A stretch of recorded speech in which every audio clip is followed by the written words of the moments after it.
content-based. Okay, now we've got the recording. Okay. Yeah, Gabriella. So sorry, Okay. let me. I think more people here now. Let me just make a very official introduction of you. Okay. Okay, So yeah, Gabriella, we met each other I think a few months ago, and we already had a workshop, webinar together. That was great. A lot of people probably here joined that one. And one of the things we talk about, I like a lot, is really the mindset part you mentioned. That's why we invited Gabriella back to our community to talk about it. And Gabriella has been working, I think Gabriella is a coach herself and also helping coaches. She has this business called International Language Coaching Association, and they actually had a in-person event in the UK, right? I think London, yes. in the summer. I wish I could have gone there myself, but I'll try to make the next one next year. So yeah, and she also has a book. If you guys want to check it out, I think recently published a book. Congratulations on that, Gabriella. That's great. We're gonna share some information about her business, a website. If you guys are interested, definitely check it out. I think that's kind of a big part of a big gap of our community. Like we're trying to help you guys. Definitely check it out. Now I'm gonna just turn it back to Gabriella. Please continue. Thank you. Thank you. Thank you very much for the introduction. So we started addressing this, the different similarities between teaching and coaching. So they're different. That's the most important thing. But obviously there are a lot of overlaps. And of course, I can go on for hours and hours and hours on that, but I just reflect on what we have here. So being very careful of which is better or not better. The focus is different. Coaching will want to be a very supportive process for the learner. In certain situations, when teaching seems kind of stuck with the situation, so from within the arena of all the tools and techniques and methodology that teaching has, and I acknowledge that, and I worked as a teacher for 25 years, so I pretty well know what's going on there. I do see that in certain, and really only in certain situations, it can be a bit limiting, and that's where coaching comes in. And just the same vice versa. In some situation, for example, if you actually want to learn the language coaching is not for that, surprise.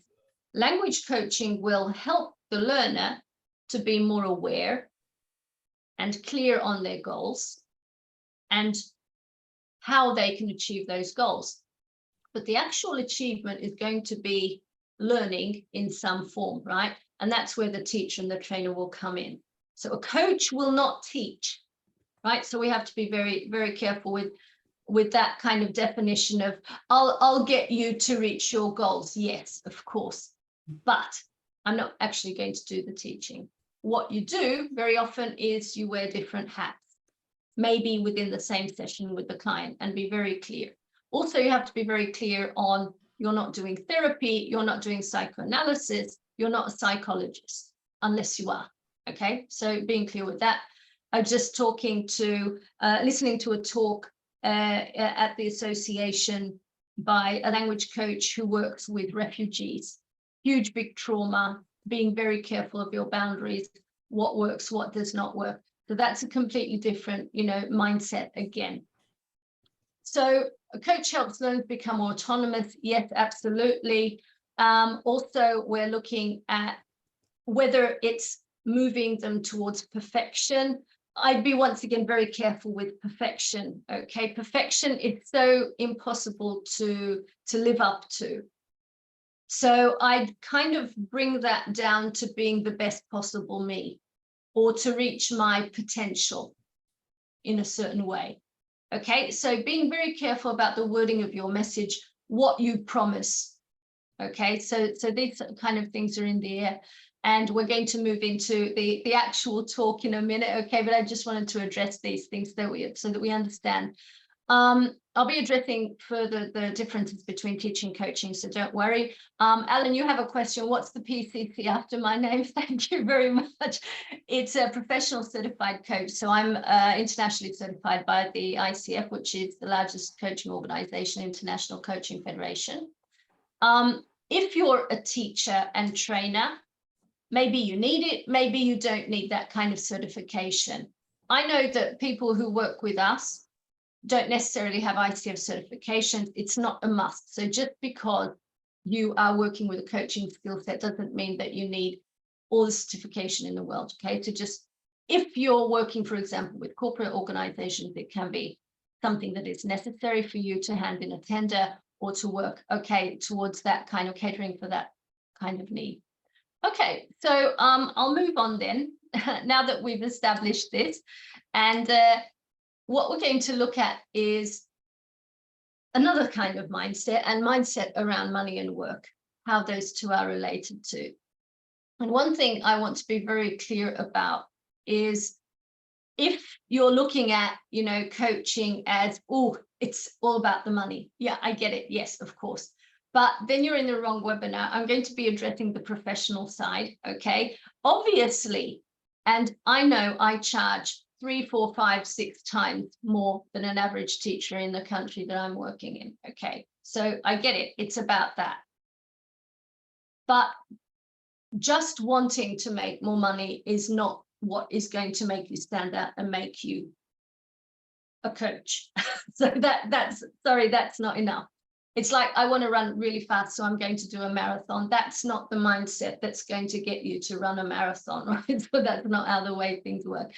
Obviously, James has so much more to add to this sort of topic, but this is not his webinar, it's mine. So if you want to work on this, this is where you want to be. What you need to focus on is what sort of ambition is driving you. What kind of challenges have brought you to where you are at this moment? So what I'm seeing on faces, I can't see everyone obviously, but I do see a few faces. What I'm seeing is that there's interest, there's kind of uncertainty, which I think that's why I always hold these talks, and I hold a few every month, is that we need clarity around what language coaching actually is and isn't. And once you identify as, well, I think I'm much more doing coaching than teaching in the work that I do with my clients, with my learners, then that's when it gets even more exciting, because that's when you want to start thinking about, okay, so actually, then what else do I need to do to be a coach? Because yeah, I've intuitively done it. That's when the methodology, the theory, the practice, the expertise of a number of other language coaches kicks in. That's when you want to get more informed. Okay, basically that's why we founded the Coaching Association, to cater for that. So what you want to be thinking about is, what is it that is really driving you to associate with coaching more than teaching, or how to blend, how to mix. Okay, so thinking about that, and I'd like to hear any comments, any ideas you have in the chat, just very briefly, not a Shakespeare monologue, but maybe in one sentence, so why are you here, what's going on for you? And I'd be very, very happy to just read them, do nothing with them, but then move on to the next slide. Okay, so if there's anything you can briefly add to this conversation at this point. Okay, let's have a look there. We transform others' lives, we transform too. Oh, I like that very much. Okay, very nice.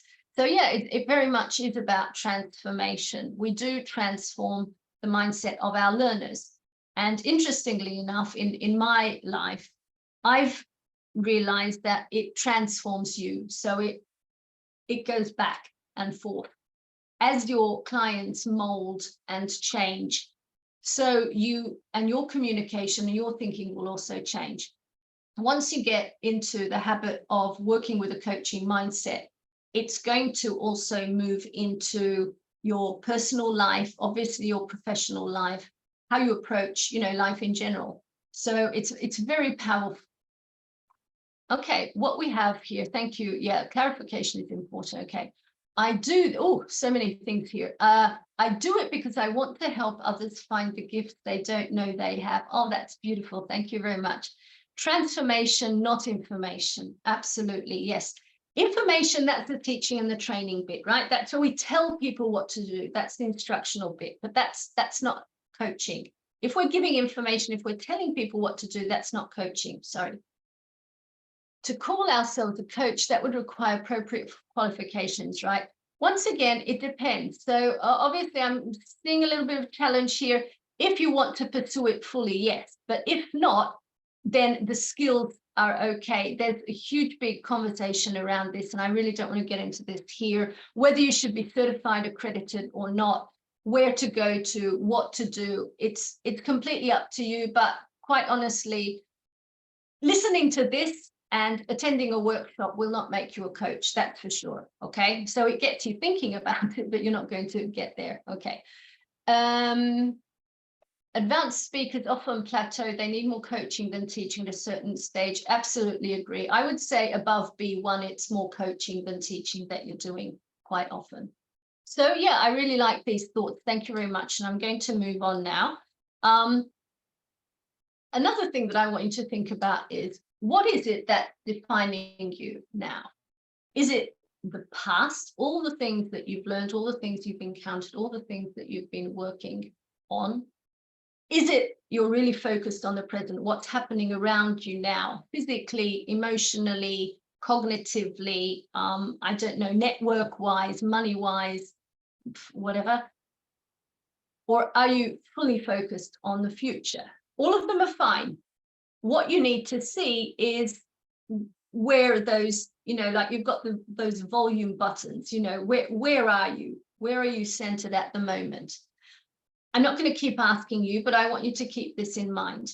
And I'm very happy to send the slides also, so if you want. So that's just an interesting thing. I know that in the past was very definitive for me. Now I'm much more, because of this mindset, I'm much more able to let go of things. Very important, not only for your clients, your learners, but also for you. It's also part of the journey that, okay, things happen, but I'm not letting it define who I am now. And I mean, this sounds like a huge, big US guru sort of talk, but you do have to let go of certain things. Maybe you had some bad experiences in your teaching, in your own learning experience, in education. And it helps you to understand what you want and what you don't want to do, but you can't allow it to define and, you know, kind of be an integral part of you. What you want to be looking at is, okay, so who am I now? What am I doing now? And what can I do? Where am I moving towards? Okay, it's very important to have this kind of future focus in the work that you do and in the thinking that you have. Now, about courage. Now, one of the huge, big ideas we have is that, okay, if I do all sorts of brainstorming and, you know, do amazing ideas, and I'm actually going to move forward with them. And I think this picture really illustrates what goes on very often when we get stuck, you know. Well, we've got all these excuses and it's a great idea, but, and we've always got that huge, big but in the way that we are approaching our things. Now, let's just see how we can be addressing this. So what do you need to push you into thinking and working as a language coach with the mindset? And how are you able to offer the support that your learners primarily might need? What is holding you back? Where's the courage? Okay. What is it that you still need to reflect on so that you can move on? So what is it that has been going on for you, which is still not stabilizing you towards action? Okay, so that's an interesting thing to be thinking of. How painful is this? As you're thinking about this, moving on, taking steps, taking action on a scale of 1 to 10. 1 means this is a coaching tool. 1 means it's not painful at all. 10 means bloody brutal. Okay, it hurts so much because I know I'm stuck. I'm not moving forward to reach my goals as a language coach. drop in the numbers. Let's see the numbers. Where are you? Be honest, okay?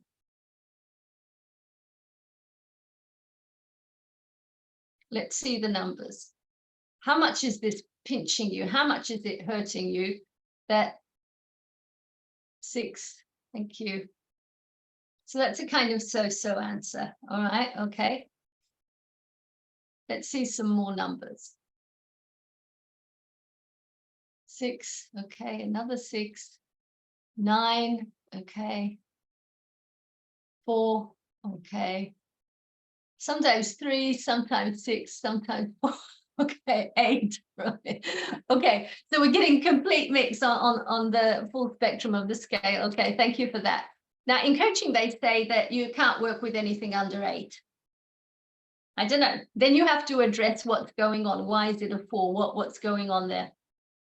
And then you start moving on and saying, okay, well, what do you need to make it higher or lower, whatever.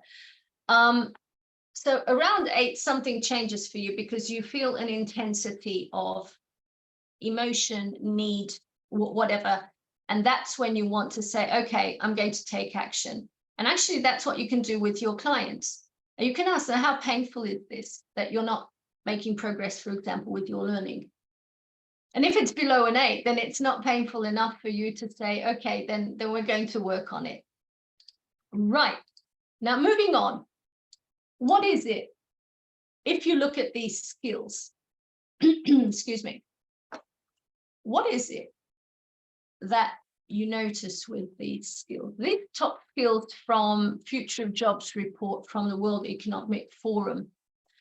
And of course, they might have changed slightly, but it's a prediction in 2020 of the top skills that people will need in their jobs, obviously, by 2025.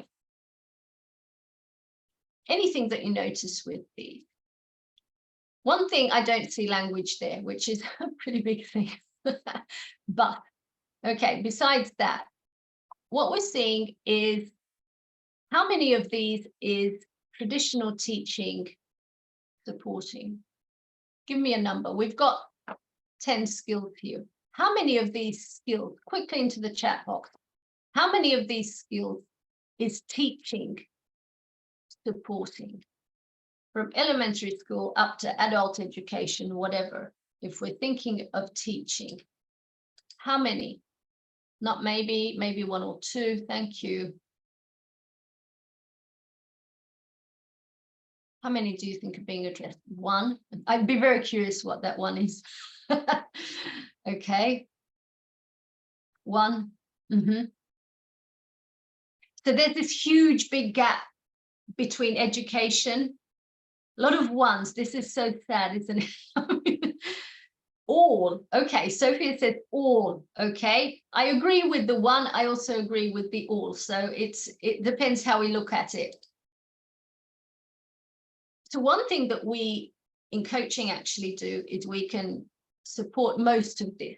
Probably not technology use, so not the technology bit, but we can definitely work on stress, critical thinking, learning strategies, taking the initiative, and have a look at, you know, what sort of problem solving we have with the learning that we're trying to work with our learners. So that's an interesting thing, that you are supporting what they say is transferable skills.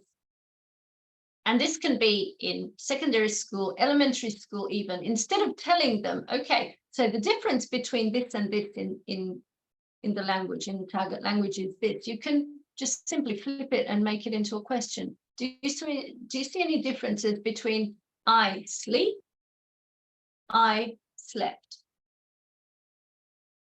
Tell me the difference. Instead of saying, well, as you can see, I sleep is the present simple and I slept is the second form, so that's done. It's just that easy. Just once again, a mindset. You want to start your learners to get them thinking. Okay, it's just something to keep in mind here.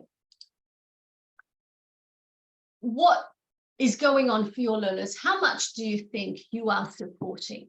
Now, once again, I'm not going to go into the chat box and the numbers because I want to move on with the talk, but keep it in mind, okay? I'll send you the slides. You can have a look at them. You can also check them on the World Economic Forum, wef.org. And you're going to have quite a lot of interesting ideas for what kind of ways you can be supporting your learners, what kind of skills. Okay, another thing which is interesting is how you're supporting on the job flexible learning values. Okay, now this is something which was taken from a white paper by Laura Overton, which is an amazing lady working in learning, instructional design, learning and development, that sort of area. And what she said is that we want to be looking at these numbers very critically. And what we're looking at is 94% of learners, adults, want to learn in their own pace. They don't want to be told how often and when and how. What is also important is just-in-time learning, what we now call working in flow or learning in the flow of work, which means they've got a presentation, they've got something to do. In school, I'd say there's a project they have to work towards, and we support them for that. So it's not just learning for learning's sake, because after 4 years, 8 years, we're going to have some kind of exam. We want to get that gap between actual result, output, and the work that we're doing as close as possible so that it's most effective and most relevant. Relevant is a very big keyword, especially for adults. They don't like long-term goals, quite honestly. I mean, we've got Netflix, right? So we're not used to having that kind of conversation with ourselves. So like, in 5 years, I'll do this. We don't like that. 5 minutes is long sometimes. Also, we want to be looking at working online because it's just much more efficient. Okay, so this is how the world works. So just 3 interesting bits of data for you to think about again, as you're thinking about what it means to be catering for your learners' need. So does it mean that you're going to be working, those who were here last time, it might be repetition, but for those of you joining now, this might be new. Does teaching and does coaching mean that you can cater for anything, anytime to anyone? So that's a pretty big question. A lot of people try to position themselves because that way they're going to get more learners, right? So I'll do anything, I'll do language exams, I'll do this, I'll do that, anything. But actually that's not the messaging that you should be looking at. What you want to look at is what's, let's see. So what we want to look at, you can have general teaching, which is of course the basis for everything.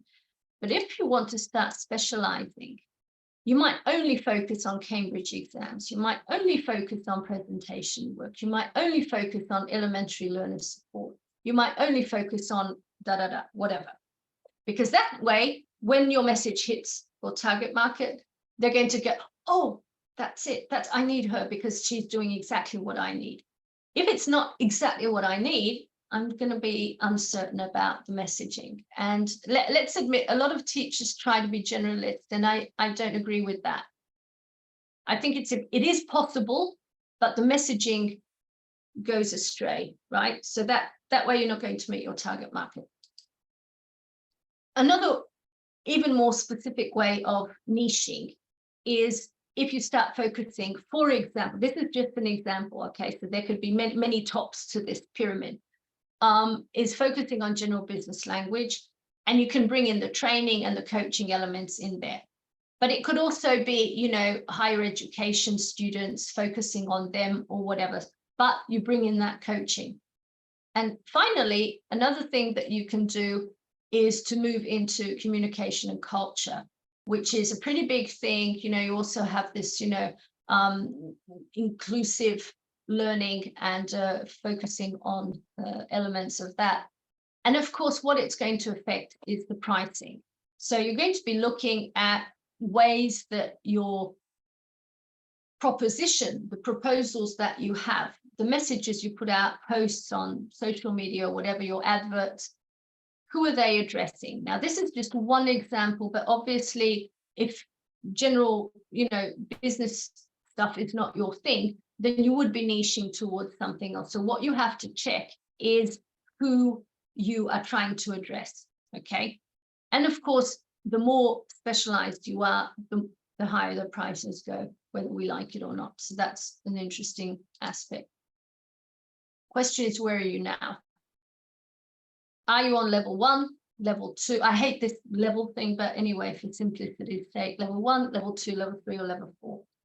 I'm around level 3, 4. So I've got there, and I've got the teacher training, so that's an extra pillar. Right, moving on then. So what is going to empower your learners? And I'm going to get you to be really interactive here. We're going to go into the chat box. First question. How much control do they need over content? 1, none. 10, full control. Next question. Do they need to be receiving more positive encouragement? 1, no, it's got nothing to do with the teaching. 10, absolutely. Third one, should we be encouraging more peer-led activities, which means they're working together in their groups and pairs or whatever? 1 means no, 10 means absolutely yes. What I'd like you to do is put your answers in. Content, number.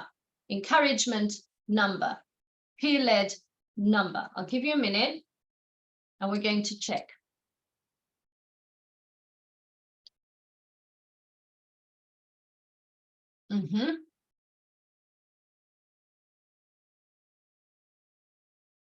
Okay, so we're getting numbers in. Obviously, you can see them too, so I'm not going to read them out all.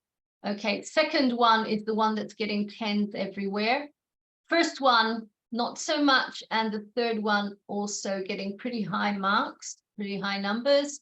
Yeah, so we're seeing a pattern like this, a bell curve. Okay, so what we see is content, a little bit of control between 1 and 5. Positive encouragement, 10, absolutely. We've got a 7. And then we've got the third one, the peer-led, how much peer-led activities we should be having. We've got around 6, 7. And this is the average. This is what we usually think. And I totally agree with that. There are things that, you know, they say that in coaching, you work with the learner, with the client, and you're catering for their needs, etc. But you also have to be very careful that, of course, that you are the expert. So you need to have a dialogue around what's going on with the content, the input into the classes. Encouragement, always 10. That's the biggest stumbling block for a lot of learners, that they feel that they're pressurized, they're stressed, that they're not getting enough support, motivation, and then of course their engagement goes down. So we want to be encouraging them as much as possible. It doesn't mean a pat on the back. It doesn't mean you're so fantastic, because that's cheerleaderism. Okay, so that's not necessarily what we mean. What we want to be looking at is that they really feel supported, either with your meta communication, either with the language that you are using, the questions you are asking. Okay, so that you're providing a supportive environment. And peer-led, yes. Give them certain bits of control in activities that you are doing together. Obviously, this works with groups, otherwise it's not going to. But I totally agree. It's great. They learn a lot of stuff from each other.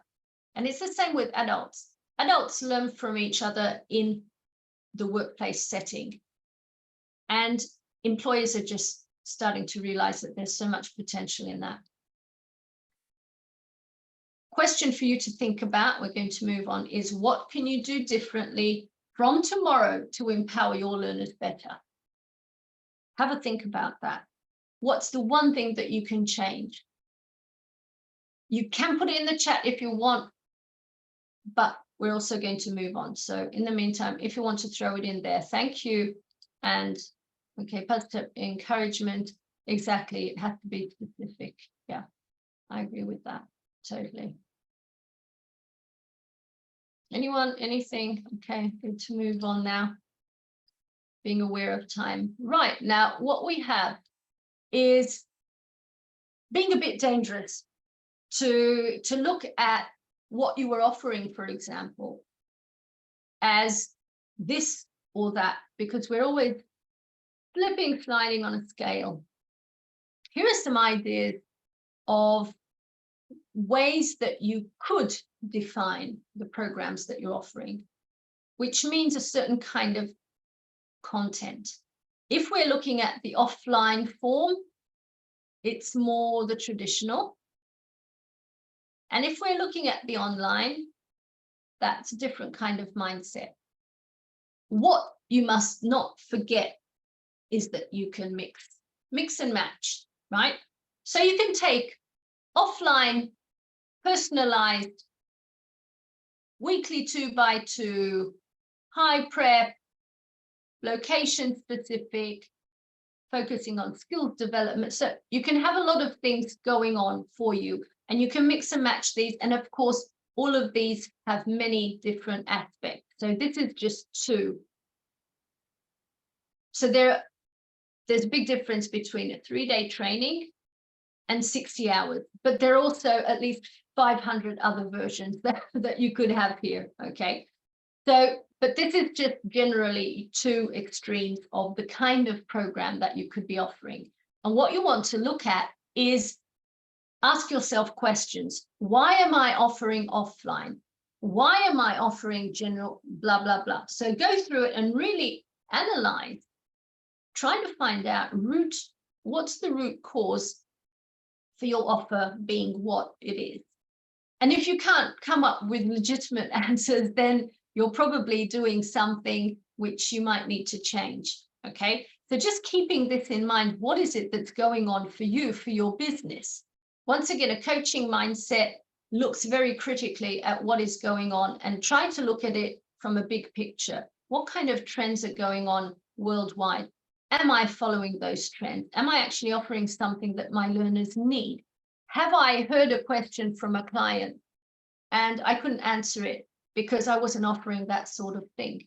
Should I be offering that sort of thing? So really listening, active listening is a huge, big coaching mindset. Huge, big coaching skill, sorry. So another thing that we want to be looking at if we're following this mindset discussion, it's what your mindset is around these ideas. So we touched upon it a little bit. It's good to see, once again, for yourself, who's responsible for what? Where is the control? What are we in control of? For example, I'm in control of content. Yes, no. I'm in control of organization because I'm an entrepreneur, let's say, then yes. I'm also in control of putting together the programs. I am not in control always of what kind of coachee I will be working with, because I'm working with different organizations who give me, the clients. How aware am I of my profession, of what my learners need, etc.? And is my work fully autonomous? And also for my learner, how autonomous am I? So we've got this, teacher-learner aspect. So we could be looking at both, actually. It's a very good tool. You can take it into the first lesson and ask your learner, let's have a conversation around these. And it can be very fruitful because you're going to get a lot of raised eyebrows around responsibility and autonomy and independence. Okay, so you want to be checking in on those and helping your learner understand that they have responsibility for their learning. You have responsibility for your professional support. And you have to draw a line. For example, I always tell my learners, if they don't do homework, your time, your money, it's not mine. If you don't do the work, if you're not investing in yourself, I can't invest in you. It's as simple as that.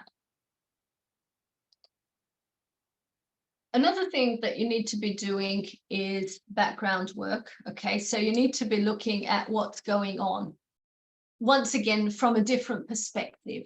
And again, you can use it for yourself. And you can also use it. Danielle is smiling for some reason. She really likes this. I don't know. Is that true? Okay. So what we see here is a tool that you can use for yourself to flourish your business, but also something that you can use with your learners, okay? So you can go around and keep asking questions around it, okay? What kind of format am I using? What kind of framework do I use to support my learners? Now, this can be the kind of thing around, I do 2-day intensive courses, I spread them out over 3 months, I try to get them to buy as many hours as possible, you know, that sort of thing. What kind of framework are we working in? What kind of goals do I support for myself professionally, also for my learners? How am I supporting them? How am I motivating my learners? But also, how do I get support? How am I being motivated? Next one is resources. How, whoa, I didn't want to do that. Anyway, it came up. Okay. Resources.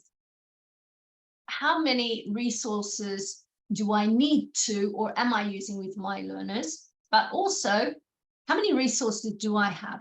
How can I get more? Do I need more? Do I not need more? So a lot of, you know, very deep questions actually to think about. Am I providing? Are we co-creating applicable strategies for our learners? What strategies do I need to apply to be successful? And finally, what kind of skills and competence? Why is this happening? Excuse me, I do not want that to happen. Why are the skills and competencies those which I'm focusing on for my learners? Am I supporting those? And how am I developing my own? And then finally, so you can work with this for yourself and also for your learners. Another thing you can be looking at is this Ikigai, which of course is a model, obviously not mine, but once again, you can start working with this with your learners. It's fantastic. I really love it. I recommend it. You can be looking at yourself as whether you're on a mission, you're on a, I almost said vacation, but if you have a vocation, that's a bit Freud, what kind of profession you have. I feel kind of profession.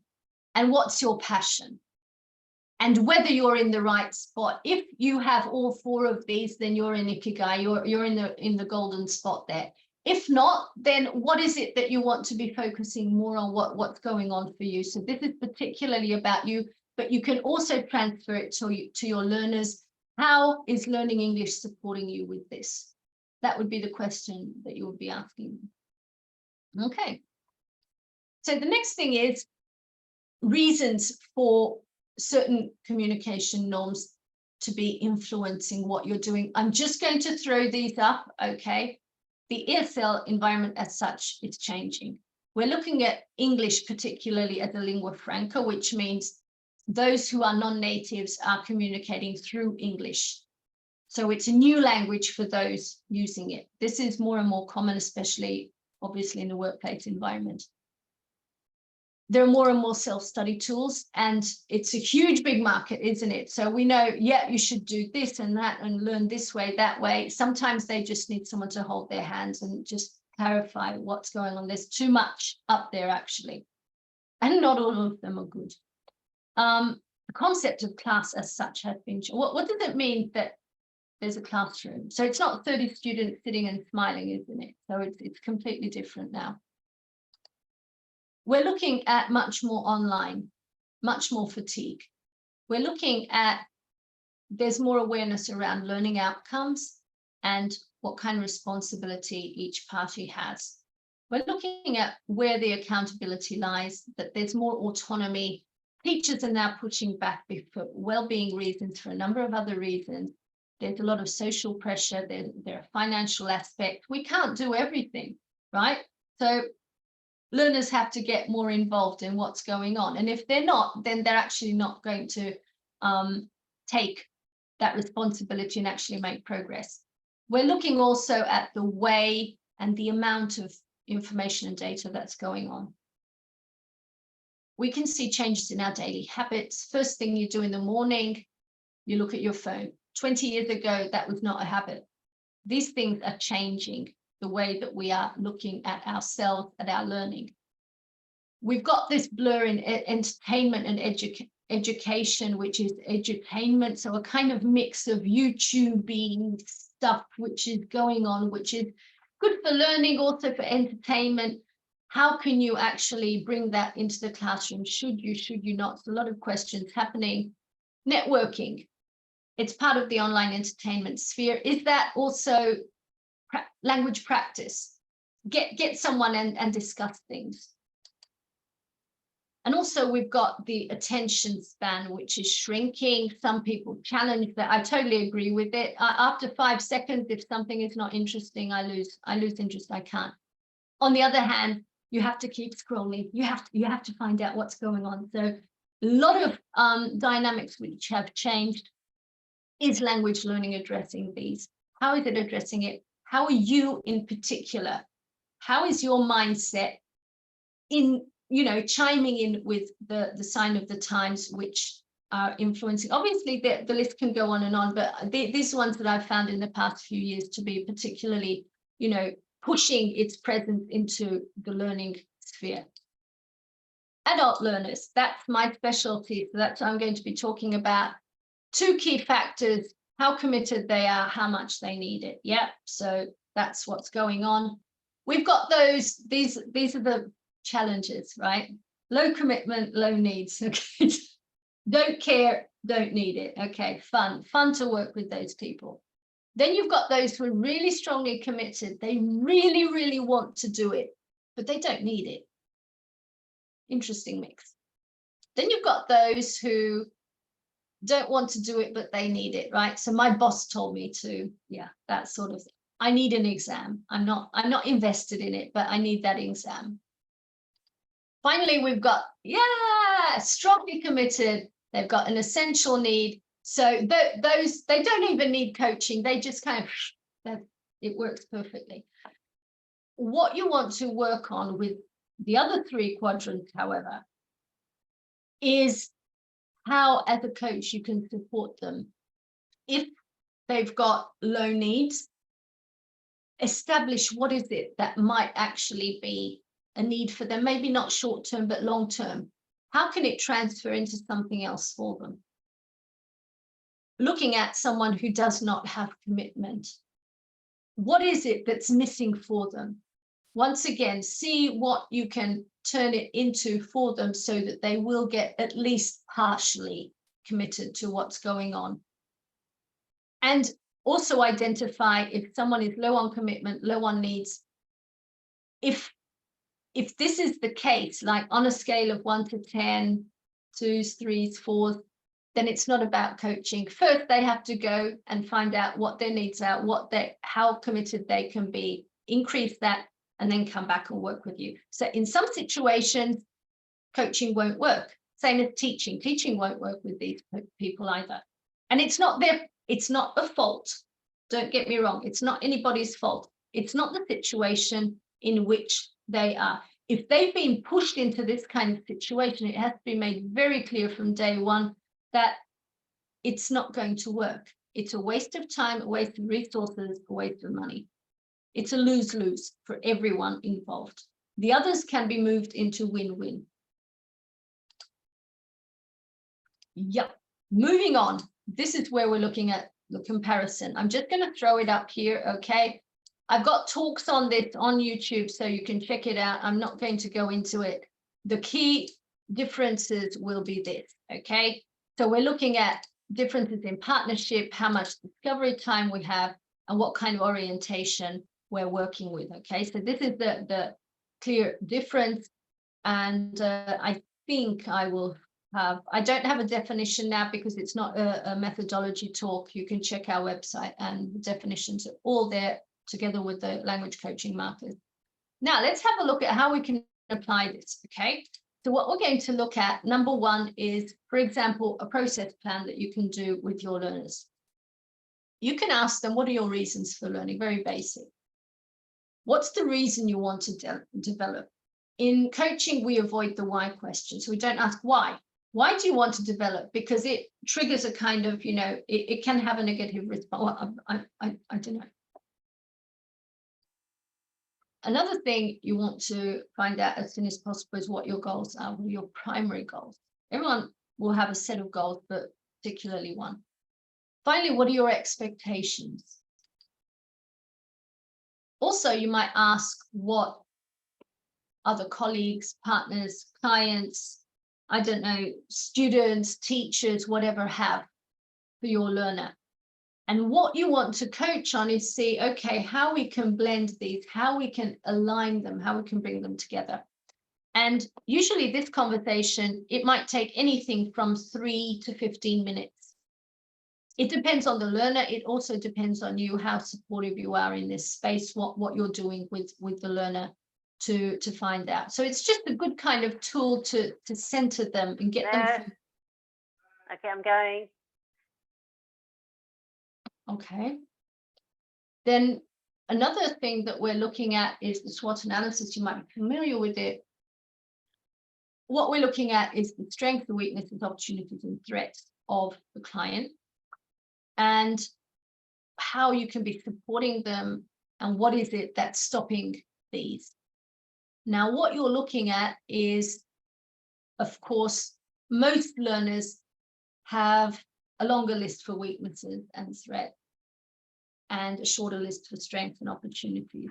Now, what you need to do as a coach is to focus on what your learner can do, not you, what your learner can do to move that weakness into a strength, and also how that threat can be diminished a little bit and moved into create a new opportunity. Okay, so that's something that you would be, every single SWOT analysis is different with your learners. So it's incredible. I've done quite a few with my clients, and we always move in a way which supports them. After this, you can just put together an action plan based on this. So, okay, what are you working with? What are you working on? What are you working towards? Okay, so it's a really great fun activity to work with. And of course, yeah, this is the spot where I'm just going to be advertising my book just for a minute. So here it is, yeah, and this source is taken from the book.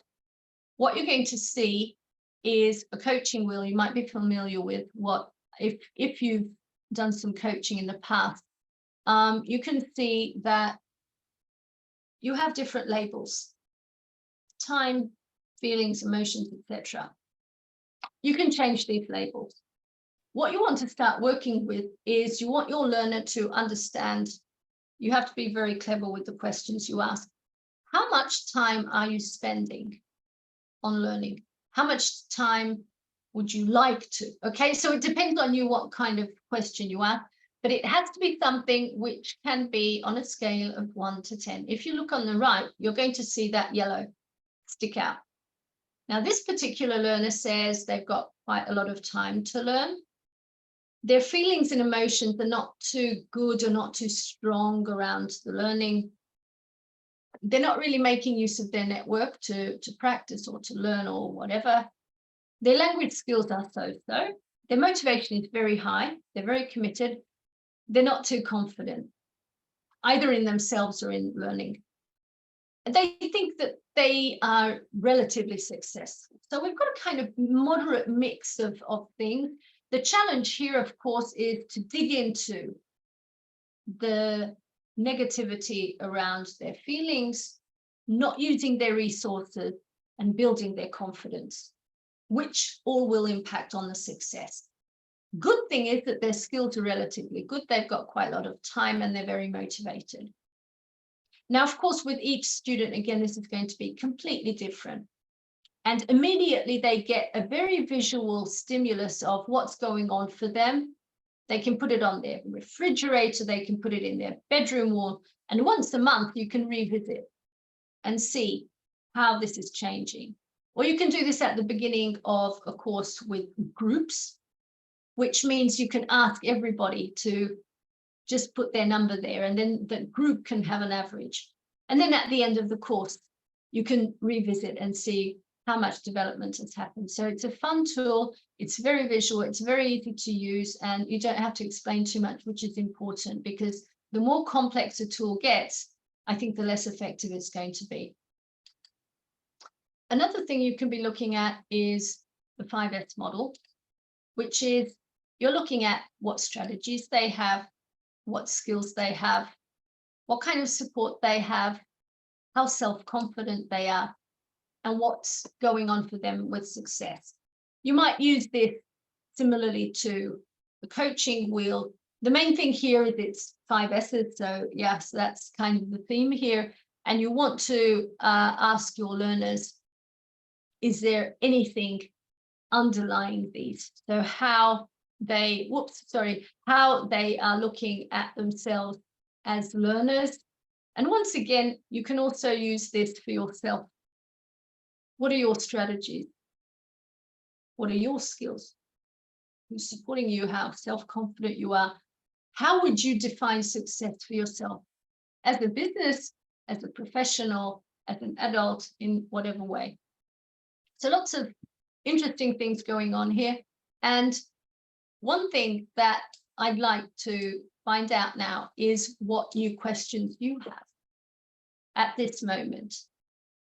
What is it that you need to answer at this point? And I'm going to look into this.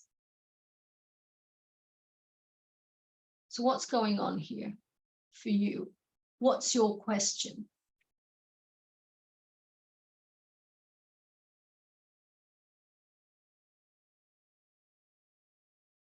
Take a reflective moment, and then we'll have a look at it.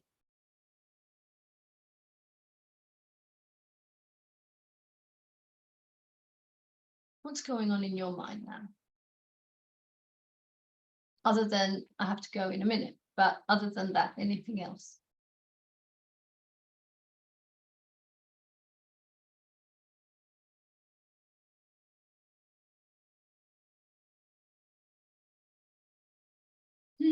Good one. Okay.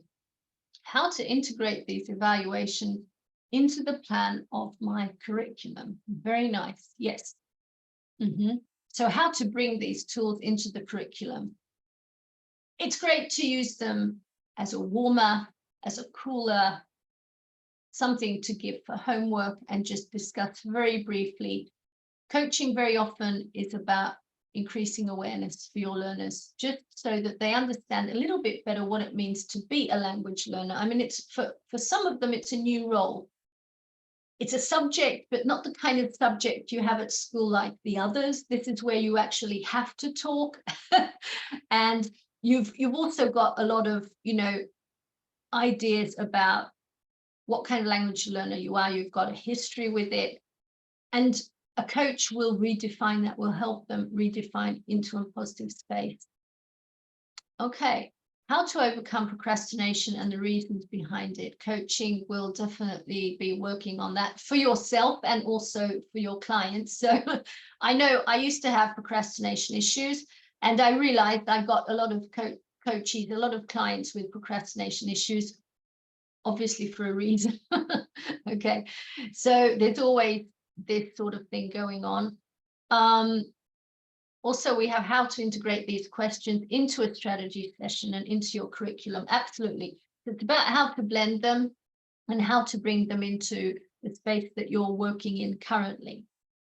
So hopefully it will be an enriching experience.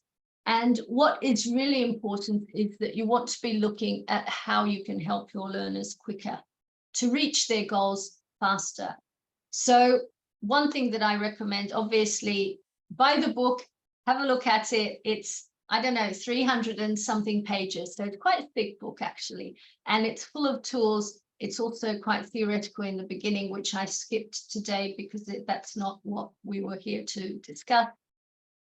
And we do have a language coaching program starting 28th of September. So you're quite lucky to be here, and I will be running them together with co-founder Carrie McKinnon. Hopefully you'll be joining us there, and I do hope that we connect on LinkedIn, on Facebook.